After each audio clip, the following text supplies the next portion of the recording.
Hey everyone, I'm going to show you how you can arrange the YouTube TV channels. So if you want to arrange the YouTube TV channels, all you have to do is you can go to the live section in the middle of the screen. So in the live section, you can see all of your live channels are located here. And if you want to arrange them, you can simply go to this option of sort right on the right side.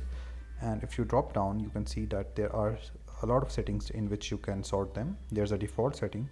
Then there is the custom setting where you can arrange them yourself, and then there's the most watched, so it is going to arrange them by the most watched channels. And then there's the alphabetical order, and there's the reverse alphabetical order. So if you want to arrange them by a custom setting of your own preference, you can simply click on the edit. So in the edit section, there are all of the channels that you have. You can arrange them by clicking on these two lines and then dragging them down or up wherever you want each of the channel to be. And if you want to favorite them, you can simply click on this icon of the arrow, upwards arrow, and this is going to put them in your favorite channel list. You can also arrange your favorite channel list as well by dragging the two lines.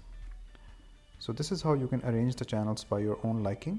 This is the custom setting, and I hope this answered your question. Thank you so much for watching.